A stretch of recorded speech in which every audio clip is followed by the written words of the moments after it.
बिबानगिरि नोंथांमोन, दाब दाब जिल्लानिफ्राय बाहागो लाफैनाय प्रेसिडेन्ट सेक्रेटारिजों लोगोसे जिल्ला कमिटिनि बिबानगिरि मावथि नोंथांमोन आरो बावनो नुजानो हानाय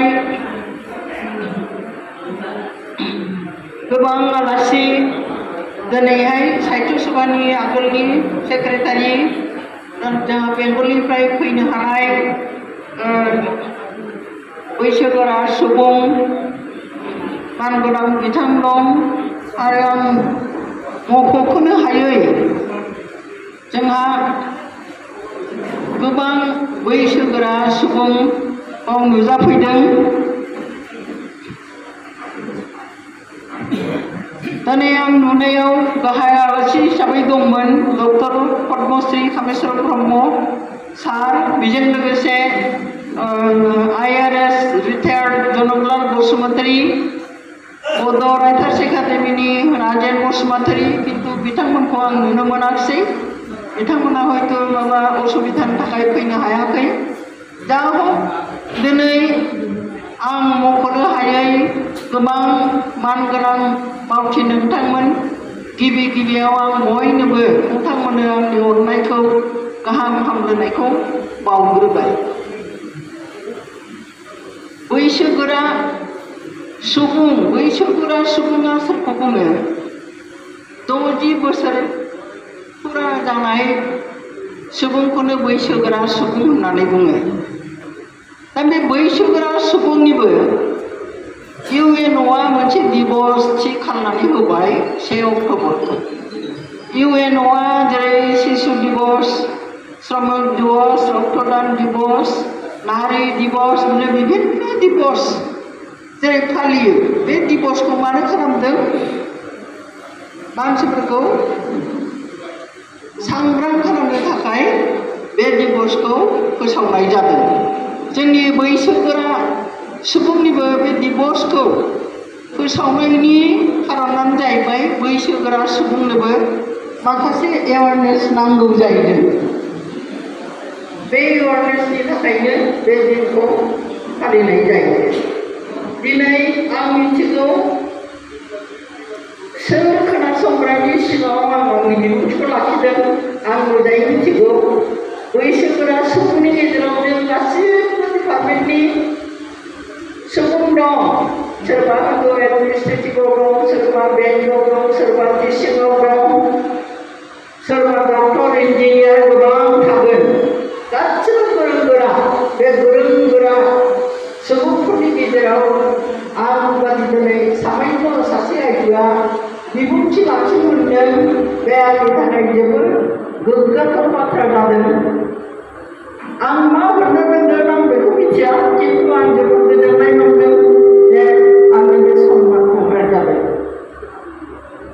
जायखिजाया मानो बैसोगोरा सुबुंनि मोनसे सान 1990 सालाव बे सानखौ UNOआवहाय भटनि दारै थि खालामनाय जादों आरो 91 सालनिफ्राय बेखौ फालिबोनाय जायो। दा बैसोगोरा सुबुंनोबो सांग्रांथि गोनांथार। सांग्रांथि गोनां होननानै बुङोब्लानो जोंहा बायदि खोथा गोसोखांनांगौ जानानै फैयो। जोंहा निस्सय माखासे समस्या दं बियो, आरो समस्याखौ एरायनानै जों बोरै मोजाङै थांनानै थानो हायो? समस्याफोरखौ जों मोजाङै बुजिनांगोन, बेखौ जों मिथिनांगोन, एवेर जानांगोन। बिनिफ्रायसो जों मोजाङै थानायनि बाथ्राखौ जों साननो हायो। ओंखायनो बे दिनखौ फालिनाय जादों। दा मिथिंगानि नेम मथे बैसोगोरा सुबुं जानाय लोगो लोगो दिनै साख्रियालाफ्राबो हाजिरा मोनो। गभर्नमेन्टआ जवान समाव जे सेवा खालामदों जनसाधारननि, बिनि थाखाय हाजिरा होनानै पेन्सन सिस्टेम खालामनाय जादों। दा समस्याया बुंनो थायोबा साख्रि लानायनिल' नङा, बा साख्रि लाग्राहा मासे मासे पेन्सन मोनो हिसाबै बेहाखौबो समस्या गैया बिदि नङा। बा सोरबा साख्रि लायै गुबुन बेबस्था बेबस्था बानिज्य खालामनाय आबाद खालामनाय बेफोरबादिया बिसोरहाबो समस्या बिदिबो नङा जों मा अबस्थायाव थागोन बे अबस्थाखौ नायनानै सोरगिदिं जे परिबेस बेखौ नायनानै व्यक्ति बाय व्यक्ति जोंहा गोबां समस्या जानानै फैयो जेंना जानानै फैयो जों सरकारजों हाजिरा होजानाय बैसोगोरा सुबुं नालाय मिथिंगानि नेम मथे जोंनि देहायाबो लासैनो गोहो बोलोआ खम जायो साननाय हनाय मेन्टेलि साननायाबो जोंना स्ल' जायो आरो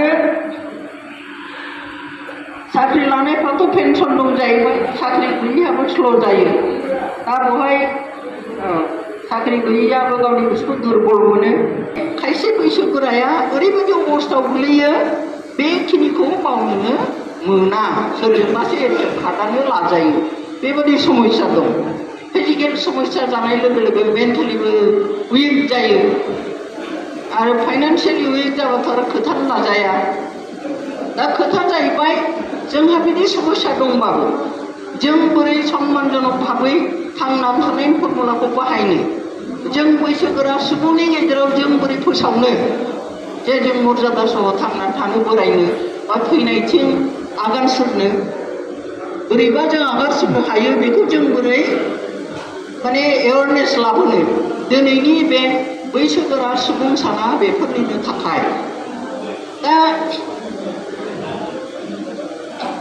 प्रब्लेमाथ' प्रब्लेम जाबाय किन्तु बेराफारसें साननानै नायोब्ला बैसोगोरा सुबुङा जादों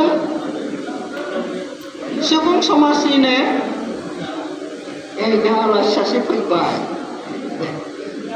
बैसोगोरा सुबुङा जादों समाजनिनो मोनसे सम्पद दिनै जोंनि गेजेरावनो दुलाराय बुहुमनिखौ रायखांनाङा जोंनि बे कमिउनिटि हल सिङावनो जाय जाय बैसोगोरा नुजाफैदों बाव सोरबा हयथ' एडमिनिस्ट्रेसन डिपार्टमेन्टआव मावदों सोरबा डक्टर सोरबा इन्जिनियार सोरबा पलिटिशियान सोरबा ससियेल वार्कार सोरबा टिचिं लाइननि दा जाय जे लाइनाव दं बिनि रोंगौथि बेहा दं रोंगौथि गोनां बे रोंगौथि गोनाङा बैसो जायै माने अल्डार पार्सन नङै मानसिनाव बेफोर थाया अल्डार पार्सन सुबुं बैसोगोरा सुबुंनावसो बियो थायो ओंखायनो बैसोगोरा सुबुङा जादों मोनसे एसेट मोनसे सम्पति बे सम्पति जोंबो जों बैसोगोरा हिसाबै गावनो जों मोनसे सम्पति बेखौ जों बुजिनानै लानो हानांगौ